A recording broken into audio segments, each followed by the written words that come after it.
So hey guys, welcome to another Warframe video, and a lot of people have been asking about an Endo farming guide, and I thought, you know what, that's a good idea, especially now because I actually had to farm Endo because tomorrow I'm getting Primed Vigor, so I'm gonna need a lot of Endo to max it out. Farming Endo, for me at least, is different to farming everything else because there is only one mission that I go to farm Endo, and that's Herakon on Pluto. However, I only ever go to Herakon when I've exhausted everything else and I still need more Endo because I have sort of a couple of steps that I go through every week or day depending on how much Endo I need. And that's what I want to talk about today. So step number 1 is always the weekly Ayatan mission. Every week you get a special mission given to you by Maru in her bazaar. All you have to do here is simply go to Maru's bazaar, which is located on Earth, talk to Maru and tell her that you're looking for Ayatan treasures. This will trigger a special mission that takes place either in the Void or the Dialect, and all you have to do in the mission is simply head over to one of the timed rooms and reach the end before the door closes. If you manage to do it in time, there will be an Ayatan sculpture waiting for you at the end, and that's the mission done. You can head to Extraction. The sculptures as they aren't usually worth too much Endo. The one I got was 375, but once I put all 3 stars into it, it jumped up to 1725. And that is a nice chunk of Endo from something that took like 5 minutes to do. And all that's left to do is head back to Maru's bazaar and have the Endo extracted from the sculpture.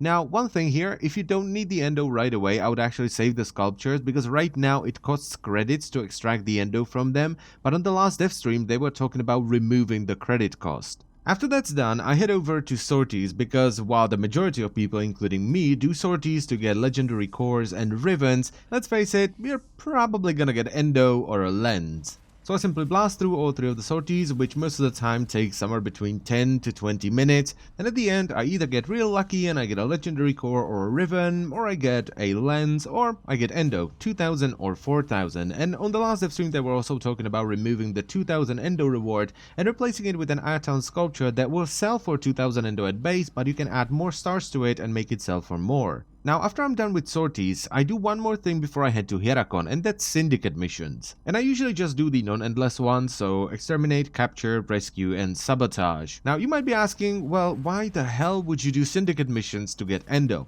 Well, here's the thing. Ayatan sculptures can spawn randomly in missions, but most of the time when you're doing missions, you're not gonna check every nook and cranny to find them. So most of the time you just miss them, you run past them. But when you're doing Syndicate missions, you want to get all the medallions, so you are checking every nook and cranny of the tileset, so chances are, if an Ayatan sculpture has spawned, you're gonna find it. And by the way, the reason why I farm Syndicate medallions is to have a buffer of Syndicate reputation for when a new relic is released with a new primed item, because this way I'm able to get sort of 1 million reputation between my 2 syndicates, so as soon as they drop the new relics, there's a pretty good chance I'm gonna get some of them from the relic packs. However, if you do want to do this, wait like a day or so, because sometimes they forget to add the new relics to the relic packs. Now, in my opinion, the best way to find the medallions and sculptures, if they spawned in the mission, is to bring up the bitmap, which is done on PC at least by pressing M by default, and using the Ignis and Loot Radar, which you can get from multiple different sources. The one I use personally is Animal Instinct. And this combination is really good because medallions, Ayatan sculptures, resource drops, and containers are all marked with a white square on the map. So all you have to do is simply run around with your Ignis and spray in the vague direction of these squares. And if they don't disappear once you've sprayed them, it's either a resource drop, an Ayatan sculpture, or a medallion. It also breaks all the containers, even through walls, so it makes it pretty good for farming Ayatan stars as well. Now, this is not the best way of farming Endo because most of the time you're just gonna get bugger all, but if you get lucky you can get a nice sculpture that can sell for quite a bit of Endo. And finally, as I've said in the beginning, if I'm done with all of that, I head over to Herakon on Pluto.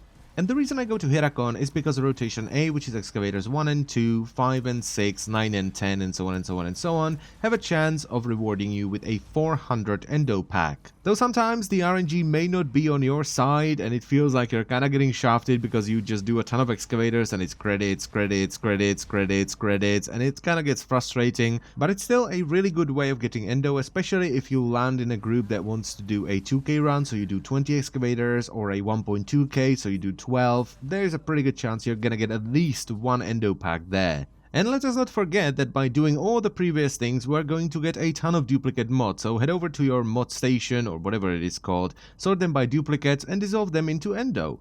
I always forget to do this, and then I realize I have like 3000 duplicate mods, and then I sell them and I get a nice chunk of Endo from it as well. And that's how I farm Endo in Warframe. So I thank you very much for watching as always. I hope the video was helpful, and I will see you next time. Bye bye.